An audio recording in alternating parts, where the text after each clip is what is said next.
দর্শক আসসালামু আলাইকুম। হ্যালো। হ্যালো, আসসালামু আলাইকুম। ওয়ালাইকুম আসসালাম ওয়া জি, রাহমাতুল্লাহ। আমি তো বলতে পারবো। জি জি, সেটা হচ্ছে যে ওই রমজানের পরে মানে যে আমরা একটা ঈদের যশ্নে জুলুসে করি, হ্যাঁ, মানে মিছিল করি বিভিন্ন জায়গায়, ঢাকায় দেখা যায়। হ্যাঁ, সেখানে একটা বিষয় ভিত্তিক যে বাংলাদেশে এনজিও গুলো সুদের মাধ্যমে চলতে পারবে না, বা এনজিও গুলোর মধ্যে ইসলামিক ব্যাংকিং উইং চালু করতে হবে, এরকম একটা হুজুরদের নেতৃত্বে এরকম একটা মিছিল টিছিল করলে তাহলে তো মানে সুদটা কমে যেত। ব্যাংকিং গুলোতে ইসলামিক উইং আছে কিন্তু কোনো এনজিও তে নাই, গ্রামীণ ব্যাংকে নাই, ব্র্যাকে নাই, আশায় নাই। এরকম একটা মিছিল বা বিষয় ভিত্তিক করলে হয়তো সুদটা কমে আসতো। জি জি, আপনার কোনো প্রশ্ন আছে কিনা?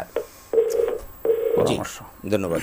আপনি শুনেছেন আমার ভাইয়ের কথা। জি, তো ভাইয়ের প্রশ্নের উত্তরটা দিয়ে নেই। আসলে ব্যাপারটা হলো সুদের বিরুদ্ধে বা সুদ থেকে মুক্ত হওয়ার জন্য নানাভাবে প্রক্রিয়া চলছে। ইসলামী ব্যাংকিং দিন দিন বাড়তেছে। উনি হয়তো সব এনজিওর খবর রাখেন না, উনি ব্রাক, আশা, দুই চারটা বড় এনজিওর ব্যাপারেই জানেন। অনেকগুলো এনজিও আছে আমাদের দেশে যে এনজিওগুলো সুদবিহীনভাবে অর্থাৎ সরিয়া ভিত্তিকভাবে তারা বিনিয়োগ করে যাচ্ছে।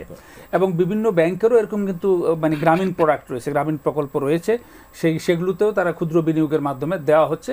তো এটা মিছিল করে হবে না, এটা প্রক্রিয়ার মাধ্যমে হবে। এটা এই জন্য সেন্ট্রাল শরিয়া বোর্ড এবং বিভিন্ন শরিয়া কাউন্সিলগুলো, ওলামায়ে কেরামদের একটা বড় অংশ এই বিষয়টা পদ্ধতিগতভাবে কাজ করছে এবং ডেভেলপ করছে। আমরা মিডিয়াতে বলেন, আমরা মসজিদের খুতবায় বলেন, ওয়াজ মাহফিলে বলেন, সুদের বিরুদ্ধে ব্যাপকভাবে বলা হচ্ছে, প্রচার চালানো হচ্ছে। মূলত তবে উনি যেটা বলেছেন যে যদি মানে এরকম যদি কোনো প্রশাসনের মাধ্যমেও যদি দাবিটা আদায় করা হয় কোনো একটা প্রশাসন, সেটাও একটা নতুন মাত্রা যোগ করতে পারে, সেটা করা যেতে পারে, বিবেচনায় রাখা যেতে পারে। জি।